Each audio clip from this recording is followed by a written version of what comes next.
ಆಗ ಕೋಲಾರದ ತಹಶೀಲ್ದಾರ್ ಆಗಿದ್ದಂಥ ಹಿಂದೆ ಇದ್ದಂಥ ನಯನ ಅವರು ಹಾಗೂ ಮಾಲೂರು ತಾಲೂಕಿನ ತಹಶೀಲ್ದಾರ್ ಆಗಿರ್ತಕ್ಕಂಥ ರೂಪ, ಇವರಿಬ್ಬರ ವಿರುದ್ಧ ಕೂಡ ಸರ್ಕಾರಕ್ಕೆ ನೀವು ಶಿಸ್ತು ಕ್ರಮ ತಗೋಬೇಕು ಅಂತೇಳಿ ಈಗಾಗಲೇ ನಾನು ಶಿಫಾರಸು ಕೂಡ ನಾನು ಮಾಡಿದ್ದೆ. ನಿನ್ನೆ ನಾನು ಲೋಕಾಯುಕ್ತ ಕಚೇರಿಗೆ ಹೋಗಿ ಒಂದು ವರದಿಯನ್ನು ಸಬ್ಮಿಟ್ ಮಾಡಬೇಕಾಗಿತ್ತು. ಆ ವರದಿಯನ್ನು ಸಬ್ಮಿಟ್ ಮಾಡೋಕ್ಕೋಸ್ಕರ ನಾನು ಲೋಕಾಯುಕ್ತ ಕಚೇರಿಗೆ ಹೋಗಿದ್ದೆ. ಅದು ತಮಗೆಲ್ಲ ಗೊತ್ತಿರುವ ಹಾಗೆ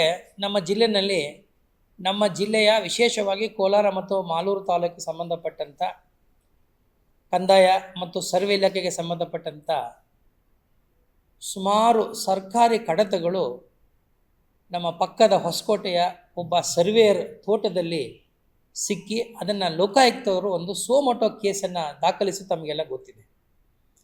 ಅದು ನಾನು ಬಂದು ಹೊಸದರಲ್ಲಿ ಆದಂಥ ಒಂದು ಘಟನೆ. ನಾನು ಆಗಲೇ ಹೇಳಿದೆ ಡಿಸೆಂಬರ್ 24ಕ್ಕೆ ರಿಪೋರ್ಟ್ ಮಾಡಿದೆ ಅಂತ. 25 ಫೆಬ್ರವರಿನಲ್ಲಿ ಆ ತೋಟದ ಮೇಲೆ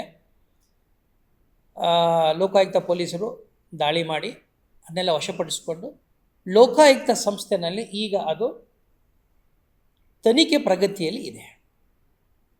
ಅಲ್ಲಿ ಬರ್ತಕ್ಕಂಥದ್ದು ತನಿಖೆ ಪ್ರಗತಿಯಲ್ಲಿ ಇರೋದ್ರಿಂದ ಅದ್ರ ಬಗ್ಗೆ ನಾನೇನು ಹೇಳಲಿಕ್ಕೆ ಅವಕಾಶ ಇಲ್ಲ. ನಮ್ಮ ಜಿಲ್ಲೆಯ ಅಧಿಕಾರಿಗಳನ್ನು ಮತ್ತು ನನ್ನನ್ನು ಕೂಡ ಲೋಕಾಯುಕ್ತದವರು ಕರೆಸಿದರು. ನಮ್ಮಿಂದ ಒಂದು ವರದಿ ಕೇಳಿದರು. ಏನಂದರೆ ಯಾರ್ಯಾರ ಪೀರಿಯಡ್ 2001ರಿಂದ 2024 ಅವಧಿ, ನಾನು ಬರುವ ಪೂರ್ವಕ್ಕೆ ಸಂಬಂಧಪಟ್ಟಂಥ ಒಂದು ಅವಧಿ, 2001ರಿಂದ 2024 ಯಾರ್ಯಾರ ಅವಧಿನಲ್ಲಿ ಈ ಕಡತಗಳು ನಾಪತ್ತೆಯಾಗಿವೆ ಅನ್ನೋದನ್ನು ಜಿಲ್ಲಾ ಆಡಳಿತ ಅವರು ನಮ್ಮ ತಹಶೀಲ್ದಾರ್ಸ್ಗಳಿಗೂ ಮತ್ತು ADLRಗಳಿಗೆ ಡೈರೆಕ್ಷನ್ ಕೊಟ್ಟಿದ್ದರು. ಅವರು ವರದಿ ಕೊಡದೇ ಇದ್ದದರಿಂದ ಅದನ್ನು ನನ್ನನ್ನು ಕರೆಸಿ ನೀವು ಇದನ್ನು ಅವ್ರ ಮೇಲೆ ಹೆಚ್ಚು ಒತ್ತಡ, ಅಂದರೆ ಅವ್ರ ಮೇಲೆ ಹೆಚ್ಚು ಗಂಭೀರವಾದಂಥ ಒಂದು ಕ್ರಮವನ್ನು ತೆಗೆದುಕೊಂಡು ವರದಿಯನ್ನು ಕೊಡಬೇಕು ಅಂತ ಹೇಳಿ.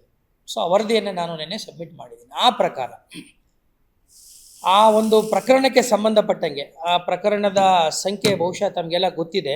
ಆ ಕಾಪಿ ಕೂಡ ನಿಮಗೆ ನಾನು ಕೊಡಿಸ್ತೀನಿ. ಅದು ಕಾಪಿನ ಈಗಾಗಲೇ ನಾನು ವರದಿಯನ್ನು ಲೋಕಾಯುಕ್ತ ಕೊಟ್ಟಿರೋದ್ರಿಂದ ನಾನು ನಿಮಗೂ ಕೂಡ ಅದನ್ನ ಕೊಡಬಹುದು. ಸ್ವಯಂ ಪ್ರೇರಿತ ಪ್ರಕರಣ, ಕಂಪ್ಲೇಂಟ್ ಲೋಕ 724 2025 ARE 15 10/11/2025 ಆಗಿರ್ತಕ್ಕಂಥ ಒಂದು ಕಂಪ್ಲೇಂಟ್.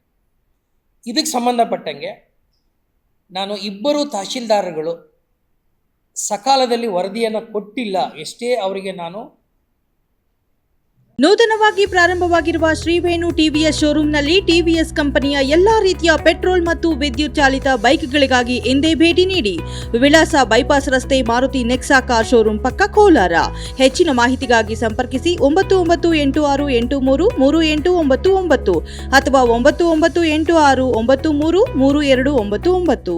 ಒತ್ತಾಸೆಯಿಂದ ಮತ್ತು ನೋಟಿಸ್ ಕೂಡ ಕೊಟ್ಟು ವರದಿಯನ್ನು ಬೇಗ ಕೊಡಿ ಅಂತ ಅವರು ಕೂಡ ಬಂದಿದ್ದರು ಲೋಕಾಯುಕ್ತರ ಮುಂದೆ. ಒಪ್ಪಿಕೊಂಡು ಹೋದ ಮೇಲೂ ಕೂಡ ಕೊಟ್ಟಿಲ್ಲದಿರೋದ್ರಿಂದ ಆಗ ಕೋಲಾರದ ತಹಶೀಲ್ದಾರ್ ಆಗಿದ್ದಂಥ ಹಿಂದೆ ಇದ್ದಂಥ ನಯನ ಅವರು ಹಾಗೂ ಮಾಲೂರು ತಾಲೂಕಿನ ತಹಶೀಲ್ದಾರ್ ಆಗಿರ್ತಕ್ಕಂಥ ರೂಪ, ಇವರಿಬ್ಬರ ವಿರುದ್ಧ ಕೂಡ ಸರ್ಕಾರಕ್ಕೆ ನೀವು ಶಿಸ್ತು ಕ್ರಮ ತಗೋಬೇಕು ಅಂತೇಳಿ ಈಗಾಗಲೇ ನಾನು ಶಿಫಾರಸು ಕೂಡ ನಾನು ಮಾಡಿದ್ದೆ. ಇದರ ಜೊತೆಯಲ್ಲಿ ನಾನು ಪಡೆದ ವರದಿಯ ಪ್ರಕಾರ ಈಗಾಗಲೇ ತಹಶೀಲ್ದಾರ್ಗಳು ವರದಿ ಕೊಟ್ಟಿದ್ದಾರೆ. ಆ ಪ್ರಕಾರ ಕೋಲಾರ ತಾಲೂಕಿನಲ್ಲಿ ಒಟ್ಟು 29 ಜನರನ್ನು ಈಗಾಗಲೇ ನಾವು ಐಡೆಂಟಿಫೈ ಮಾಡಿದ್ದೀವಿ. ಐಡೆಂಟಿಫೈ ಮಾಡಿ ಅದರೊಳಗಡೆ 3 ಜನ ಅಧಿಕಾರಿಗಳನ್ನು ಈಗಾಗಲೇ ನಾನೇ ಸಸ್ಪೆಂಡ್ ಮಾಡಿದ್ದೀನಿ. ಆ ಕಾಪಿಯನ್ನು ಕೂಡ ನಿಮಗೆ ನಾನು ಕೊಡ್ತೇನೆ. ಆ 3 ಜನ ಅಧಿಕಾರಿಗಳು ಯಾರಪ್ಪ ಅಂತಂದರೆ ಈಗ RI ಆಗಿದ್ದಾರೆ ಕಾಮಸಮುದ್ರದಲ್ಲಿ, ಬಂಗಾರಪೇಟೆ. ಅವರ ಹೆಸರು ಜಮೀರ್ ಪಾಷಾ ಅಂಥೇಳಿ. ಇನ್ನೊಬ್ಬರು BV ಅರುಣ್ ಕುಮಾರ್ ಅಂಥೇಳಿ ಮಾಲೂರಿನಲ್ಲಿ RI ಆಗಿದ್ದಾರೆ. ಈಗ ಅವರು ನಿಯೋಜನೆ ಮೇಲೆಗೆ ಬಂಗಾರಪೇಟೆಯಲ್ಲಿದ್ದಾರೆ. ಇನ್ನೊಬ್ಬರು K ರಾಮಮೂರ್ತಿ ಅಂಥೇಳಿ, ಅವರು ಪ್ರಥಮ ದರ್ಜೆ ಸಹಾಯಕರಾಗಿ ಈಗ ಕೋಲಾರ. ಇವರೆಲ್ಲರೂ ಹಿಂದೆ VO ಆಗಿ ಆಗಿದ್ದವರು. ಅವರ ಸಂದರ್ಭದಲ್ಲಿ ಆಗ ಕಡತಗಳು ಅವರಿಂದ ಮುಂದಕ್ಕೆ ಹೋಗಿಲ್ಲ. ಸೊ ಇವು 3 ಈಗಾಗಲೇ ನಾನೇ ಈಗ ಆದೇಶ ಹೊರಡಿಸ್ಬಿಟ್ಟು ಅಮಾನತಿನಲ್ಲಿ ಇಟ್ಟಿದ್ದೀನಿ. ಇವ್ರ ಮೇಲೆ ಚಾರ್ಜ್ ಶೀಟ್ ಕೂಡ, ಅಂದರೆ 1 to 4 ಚಾರ್ಜಸ್ ಅಂತ ಹೇಳ್ತೀವಲ್ಲ ನಾವು ಶಿಸ್ತು ಕ್ರಮಕ್ಕಾಗಿ, ಅದು ಕೂಡ ತಹಶೀಲ್ದಾರಿಂದ ಪಡ್ಕೊಂಡಿದ್ದೀನಿ. ಇದ್ರ ಜೊತೆಲಿ ಒಬ್ಬರು ಗ್ರಾಮ ಸಹಾಯಕರು, ಒಬ್ಬರು ರಾಮಕೃಷ್ಣಪ್ಪ ಅನ್ನೋ ಗ್ರಾಮ ಸಹಾಯಕರನ್ನು ಈಗಾಗಲೇ ತಹಶೀಲ್ದಾರ್, ಅವರು ನೇಮಕಾತಿ ಪ್ರಾಧಿಕಾರ ಕೋಲಾರದವರು, ಅವರು ವಜಾ ಮಾಡಿದ್ದಾರೆ, ಅವ್ರ ಸೇವೆಯಿಂದ ವಜಾ ಮಾಡಿದ್ದಾರೆ. ಇದಲ್ಲದೆ 2 ಹಿಂದೆ SDAಗಳಾಗಿದ್ದರು, ಈಗ ಶಿರಸ್ದಾರ್ ಆಗಿಬಿಟ್ಟಿದ್ದಾರೆ. ಒಬ್ಬರು ಶಾಂತಮ್ಮ ಅಂಥೇಳಿ, ಅವರು ಕೋಲಾರ ತಾಲೂಕಿನಲ್ಲೇ SSY ಶಿರಸ್ದಾರಾಗಿದ್ದಾರೆ. ಇನ್ನೊಬ್ಬರು ಭಾರತಿ ಅಂತ ಹೇಳಿ ಹಿಂದೆ FDC ಆಗಿದ್ದರು, ಈಗ SSY ಶಿರಸ್ದಾರ್ ಮುಳಬಾಗಿಲಾಗಿದ್ದಾರೆ. ಇವರಿಗೆ ನೇಮಕಾತಿ ಪ್ರಾಧಿಕಾರ, ಶಿಸ್ತು ಪ್ರಾಧಿಕಾರ ಬಂದು RC ಅವರು. ಸೊ RC ಅವರಿಗೆ ನಾನು ಈಗಾಗಲೇ ರೆಕಮೆಂಡ್ ಮಾಡಿಬಿಟ್ಟಿದ್ದೀನಿ, ಅವ್ರನ್ನ ಇಮ್ಮಿಡಿಯೇಟಾಗಿ ನೀವು ಅಮಾನತಿನಲ್ಲಿಟ್ಟು ಶಿಸ್ತು ಕ್ರಮ ತಗೋಬೇಕು ಅಂತೇಳಿ ಅವರಿಬ್ಬರು. ಇದಲ್ಲದೆ ಸರ್ವೆ ಇಲಾಖೆಯಲ್ಲಿ ಒಟ್ಟು 10 ಜನರನ್ನು ಅವರ ವಿರುದ್ಧ ಈಗ ನೀವು ಕ್ರಮ ತಗೋಬೇಕು ಅಂತ ಹೇಳಿ ಮಾನ್ಯ ಆಯುಕ್ತರು, ಭೂಮಾಪನ, ಕಂದಾಯ ವ್ಯವಸ್ಥೆ ಮತ್ತು ಭೂ ದಾಖಲೆಗಳ ಇಲಾಖೆ ಅವರಿಗೆ ಈಗಾಗಲೇ ನಾನು ವರದಿಯನ್ನು ಕೊಟ್ಟಿದ್ದೀನಿ. ಅವರು 10 ಜನನೂ ಕೂಡ ಇನ್ವಾಲ್ವ್ ಆಗಿದ್ದಾರೆ. ಆದರೆ ಆ 10 ಜನನೂ ನಮ್ಮ ಜಿಲ್ಲೆಯಲ್ಲಿಲ್ಲ, ಬೇರೆ ಬೇರೆ ಜಿಲ್ಲೆಗಳಿಗೆ ವರ್ಗ ಆಗೋಗಿದ್ದಾರೆ. ಒಂದು ವೇಳೆ ನಮ್ಮ ಜಿಲ್ಲೆಯಲ್ಲಿ ಇದ್ದಿದ್ದರೆ ನಾವೇ ಕ್ರಮ ತಗೋತಾ ಇದ್ವು. ನಮ್ಮ ಜಿಲ್ಲೆಯಲ್ಲಿ ಇಲ್ಲದೇ ಇರೋದ್ರಿಂದ ನೇಮಕಾತಿ ಪ್ರಾಧಿಕಾರ ಆಯುಕ್ತರಾದ್ರಿಂದ ನಾವು ಅವರಿಗೆ ಕಳಿಸ್ಕೊಟ್ಟಿದ್ದೀವಿ. ಅದರ ಡೀಟೇಲ್ಸ್ ಕೂಡ ನಿಮಗೆ ಕೊಡ್ತೀವಿ. ಅದರೊಳಗಡೆ 2 ಭೂ ದಾಖಲೆಗಳ ಸಹಾಯಕ ನಿರ್ದೇಶಕರು ಇದ್ದಾರೆ, ADLR, 2 ADLR, 4 ಜನ ಸೂಪರ್ವೈಸರ್ಸ್ ಇದ್ದಾರೆ, ತಪಾಸಕರು, ಇನ್ನೂ 4 ಜನ ಸರ್ವೇಯರ್ಸ್ ಇದ್ದಾರೆ. ಅಂದರೆ ಒಟ್ಟು 10 ಜನ ಸರ್ವೆ ಇಲಾಖೆಗೆ ಸಂಬಂಧಪಟ್ಟಂಥವರು ಕೂಡ ಈ ಕಡತ ನಾಪತ್ತೆ ಪ್ರಕರಣದಲ್ಲಿ ಲೋಪವೆಸಗಿದ್ದಾರೆ ಅಂಥೇಳಿ ಅವ್ರ ಮೇಲೆ ಶಿಸ್ತು ಕ್ರಮ ತಗೋಬೇಕು ಅಂತೇಳಿ ಈಗಾಗಲೇ ನಾನು ಮಾನ್ಯ ಆಯುಕ್ತರಿಗೆ ವರದಿಯನ್ನು ಕೊಟ್ಟು ಈ ಎಲ್ಲ ವರದಿಯನ್ನು, ಸಂಪೂರ್ಣ ವರದಿಯನ್ನು ನಾನು ಮಾನ್ಯ ಲೋಕಾಯುಕ್ತರಿಗೆ ಸಲ್ಲಿಸಿದ್ದೀನಿ. ಇದ್ರ ಜೊತೆಯಲ್ಲಿ ಈಗ ಇವೆಲ್ಲ ಸೇರಿದ್ರೆ ನಿಮಗೆ 13 ಜನ ಆಗ್ತಾರೆ. 10 + 3 13 + 2 15 ಮತ್ತು ಇನ್ನೊಬ್ಬರು 16. ಇನ್ನೂ ಉಳಿದಿರ್ತಕ್ಕಂಥ ನಿಮಗೆ 29ರಲ್ಲಿ ಇನ್ನು 13 ಜನ ಉಳ್ಕೋತಾರೆ.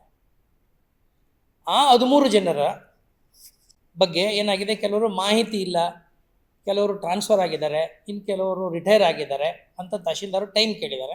ಅವರಿಗೆ ನಾಳೆವರೆಗೆ ನಾನು ಟೈಮ್ ಕೊಟ್ಟಿದ್ದೀನಿ. ನಾಳೆ ಒಳಗಡೆ ತಹಶೀಲ್ದಾರು ಕೋಲಾರದವರು ಅವರು ನನಗೆ ಸಂಪೂರ್ಣವಾದ ಏನು ಈಗ ದೋಷಾರೋಪಣಾ ಪಟ್ಟಿ ಏನಿದೆ 1 to 4 ಚಾರ್ಜಸ್ ರೆಡಿ ಮಾಡಿ ಕೊಡಬೇಕು. ಅವರು ರೆಡಿ ಮಾಡಿ ಕೊಟ್ಟ ತಕ್ಷಣ ಗುರುವಾರದ ಒಳಗಡೆ ನಾನು ಮತ್ತೊಂದು ವರದಿಯನ್ನು, ಅಂದರೆ ಇದು ಒಂಥರ ಇಂಟ್ರಿಮ್ ವರದಿ ಅಂತಲೇ ನೀವು ತಗೊಂಡ್ರೆ, ಮತ್ತೊಂದು ವರದಿಯನ್ನು ಗುರುವಾರದೊಳಗಡೆ ನಾನು ಲೋಕಾಯುಕ್ತಕ್ಕೆ ಅವ್ರ ಮೇಲೆ ಕ್ರಮ ತೆಗೆದುಕೊಂಡು ಸಲ್ಲಿಸ್ತಾ ಇದ್ದೀನಿ.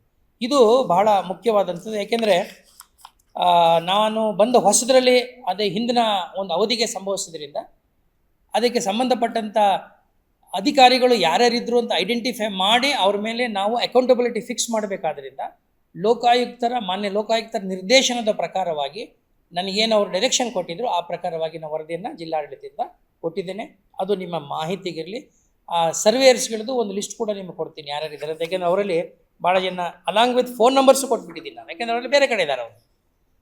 ಈಗ ಕಮಿಷನರ್ ಅವ್ರು ಐಡೆಂಟಿಫೈ ಮಾಡಬೇಕಂದ್ರೆ ಅವ್ರು ಎಲ್ಲಿದ್ದಾರೆ ಅನ್ನೋದು ಗೊತ್ತಾಗೋದಿಲ್ಲ, ಯಾವ ಊರಿನಲ್ಲಿದ್ದಾರೆ ಅವರು ಲಿಸ್ಟೇ ಮಾಡಿಸ್ಬಿಟ್ಟಿದ್ದೀನಿ ನಾನು.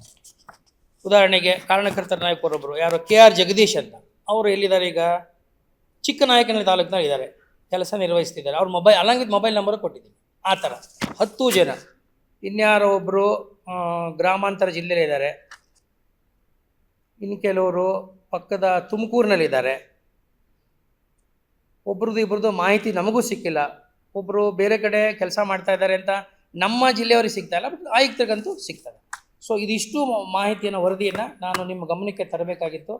ಈ ವಿಚಾರದಲ್ಲಿ ಲೋಕಾಯುಕ್ತ ತನಿಖೆ ಆಗ್ತಿರೋದ್ರಿಂದ, ಅದಿನ್ನೂ ಪ್ರಿಲಿಮಿನರಿ ಸ್ಟೇಜಲ್ಲಿ ಇರೋದ್ರಿಂದ ಲೋಕಾಯುಕ್ತರು ಏನು ಆ ಪ್ರಕರಣ ಗಂಭೀರವಾಗಿ ತಗೊಂಡಿದ್ದಾರೆ. ಆ ವರದಿ ನಂತರದಲ್ಲಿ ಯಾರು ತಪ್ಪಿತಸ್ಥರಿದ್ದಾರೆ, ತಪ್ಪಿತಸ್ಥರು ಎಲ್ಲರ ವಿರುದ್ಧ ಕೂಡ ಕ್ರಮ ಆಗೋದು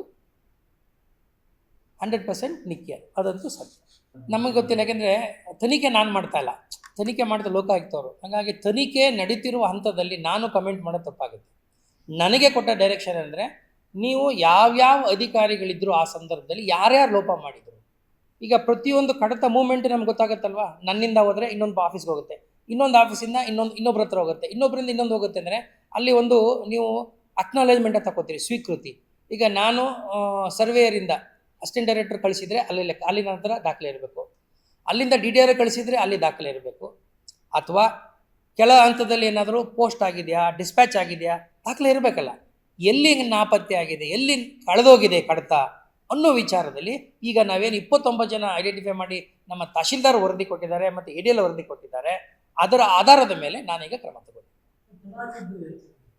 ವರದಿ ಕೊಡೋಕ್ಕೆ ಅವ್ರು ತಡ ಮಾಡಿದರು. ಇಬ್ಬರು ಹಿಂದೆ ಇದ್ದ ಒಬ್ಬ ತಹಶೀಲ್ದಾರು, ಕೋಲಾರ ತಹಶೀಲ್ದಾರು. ಅದಕ್ಕಾಗಿ ನಾನು ಅವ್ರ ವಿರುದ್ಧ